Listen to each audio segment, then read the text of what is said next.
Ko te rei, he waru te kaumā whānga, ko tiro te kaumaiwa tau me raro iho te pake ke taki ono ruaraurima te kaumita, ko te whiringa whānui tuatahi tēnei.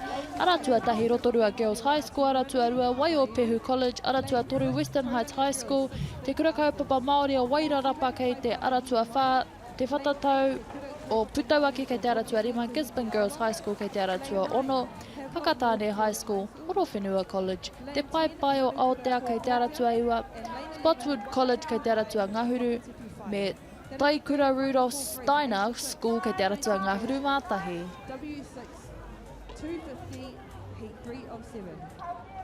Third and final call for 87, under 19 girls, W6 250, heat 4 of 7. Lane 1, te kura kaupapa Māori o Tūpoho, te Wehi. Lane 2, JPC Tuakana. Lane 3, Whanganui City College, Manawanui. Lane 4, Lytton, Wairere. Lane 5, te kura Māori o Ngātapua. Lane 6, te kura kaupapa Māori o Ngāti Kahupunu ki Heretaunga. Hine Brooking. Lane 7, te kura Te tehi o ngā whakaihuaka, te whakaihuaka i te ata nei. She took out the under 19 W1 250 metres this morning. And now she turns to steer her kapa. Gisborne Girls High School taku mōhio. Big booms. They must be the pakeke. Haki whero e tuana i tēnei wā. Lane 1, New Plymouth Girls High School, Swagalicious. Lane 2, te kura o Matapihi, Kātahi.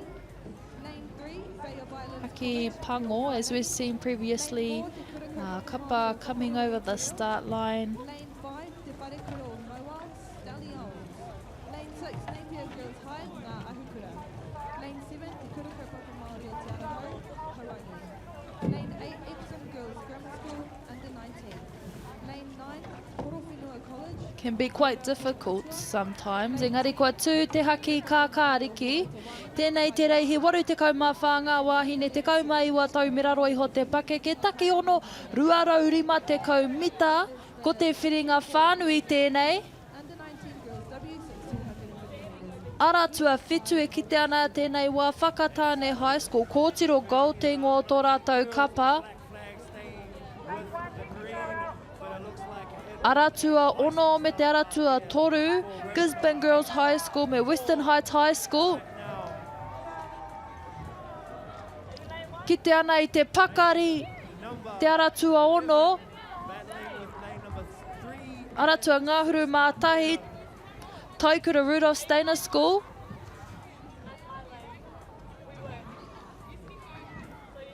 Engari, anei ngā big booms. Hoake ana. 50 out here for our under 19 girls in the first heat. It's a close battle for second though with lane 3 and lane Tāhua kōtiroma, wahine mā, tuatahi, tuarua ko te ara tuatoru Western Heights High School, tuatoru ko te ara tua Ngāhuru Mātahi. Taikura Rudolph Steiner School. Gisborne Girls Big Booms. race number 84. Heat 1 of 7 for our under 19 2. Anei te tōwaitanga. Tētehi pea o ngā kapa I whakawhiti wawe I te rārangi timata. Under 19 boys, W6 250. Heat 2 of 7. Lane number 1, is high, Tarawera. Lane 2, Beautiful Western Heights High School. Manawatahi. Lane 3, Horowhenua College, Te Mana o Te Koe.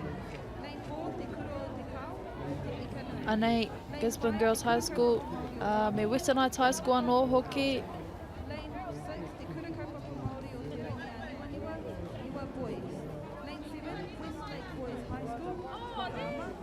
Lane 8, Western Springs College, Kawo. Lane 9, Tauhara College. Lane 10, Te Kura Kaupapa Māori o Te Araho, Waikihi. Lane 11, Tuako College, Wahapu. And Gisborne Girls Big Booms, 108.49. Western Heights Waiarikiahi, 113.48. Taikura Rudolph Steiner School, 116.12.